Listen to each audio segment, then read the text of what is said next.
এইবাৰ দিল্লীত গৃহযুদ্ধ দিল্লীত কাৰ ঘৰ কিমান দামী কেজৰিৱালৰ নে নৰেন্দ্ৰ মোদীৰ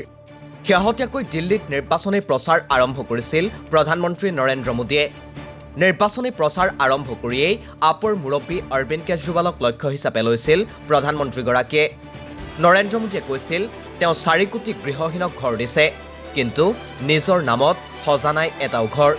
কিন্তু তাৰ বিপৰীতে কেজৰিৱালে মুখ্যমন্ত্ৰী হৈ নিজৰ বাবে সাজি লৈছে আইনাৰ মহল কিন্তু সঁচাকৈ নিজৰ নামত এটা ঘৰো সাজিব নোৱাৰিলেনে প্ৰধানমন্ত্ৰী মোদীয়ে ঘৰ বনাবলৈ টকা নোহোৱা প্ৰধানমন্ত্ৰীৰ বাবে নিৰ্মাণ হ'ব 467 কোটি টকীয়া গৃহ মাটিৰ তলেৰে সংযুক্ত থাকিব প্ৰধানমন্ত্ৰীৰ কাৰ্যালয় সংসদ ভৱন শেহতীয়াকৈ দ্য প্ৰিণ্টত প্ৰকাশ পাইছে প্ৰধানমন্ত্ৰীৰ আৱাসগৃহ সম্পৰ্কীয় এক প্ৰতিবেদন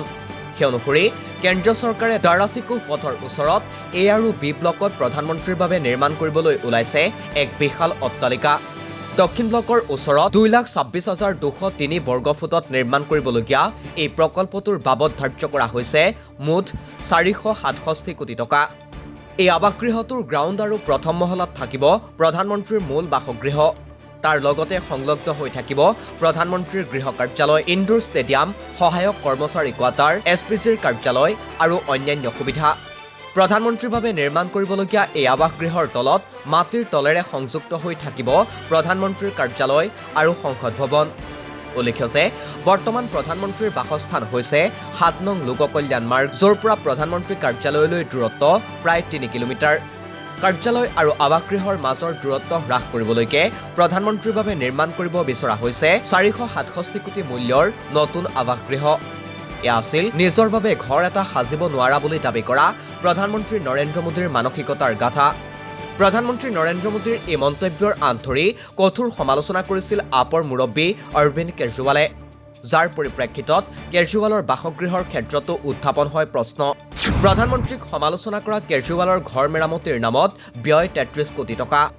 দ্য ইণ্ডিয়ান এক্সপ্ৰেছত প্ৰকাশিত এক বাতৰি অনুসৰি অৰবিন্দ কেজৰিৱালৰ বাসগৃহ মেৰামতিৰ নামত ব্যয় কৰিছিল 33 কোটি টকা যি ধনৰ নিৰ্ধাৰিত পৰিমাণতকৈ আছিল 3 গুণ বেছি আনকি নিৰ্মাণ কাৰ্য চলি থকাৰ সময়তে বাসগৃহৰ আকাৰ 1397 বৰ্গমিটাৰৰ পৰা 1905 বৰ্গমিটাৰলৈ বৃদ্ধি কৰিছিল অৰবিন্দ কেজৰিৱালে মুখ্যমন্ত্ৰী আৱাসৰ মেৰামতি কৰি টিভিৰ নামতে ব্যয় কৰিছিল 20 লাখতকৈ অধিক টকা একেদৰে সোফাৰ নামত কেজৰিৱালে ব্যয় কৰিছিল 6.40 লাখ টকা পাকঘৰৰ সামগ্ৰীৰ নামত ব্যয় হৈছিল 39 লাখ টকা জিমৰ সামগ্ৰীৰ নামত ব্যয় হৈছিল 18.5 লাখ টকা এইবোৰ উদাহৰণহে এনেকৈ কেজৰিৱালে নিজৰ বাসগৃহক নতুন ৰূপ দিবলৈ ব্যয় কৰিছিল 33 কোটি টকা এয়া প্ৰকাশ পাইছিল 2022 চনৰ কেগৰ প্ৰতিবেদনত কিন্তু তাৰ পিছতো অৰবিন্দ কেজৰিৱালে সমালোচনা কৰিবলৈ এৰা নাই প্ৰধানমন্ত্ৰী নৰেন্দ্ৰ মোদীক এফালে অৰবিন্দ কেজৰিৱালক সমালোচনা কৰি নৰেন্দ্ৰ মোদীয়ে নিজৰ বাবে সাজি উলিয়াব বিচাৰিছে 467 কোটিৰ বাসগৃহ নিউজ ডেস্ক ৰিপৰ্ট দি ক্ৰছ কাৰেণ্ট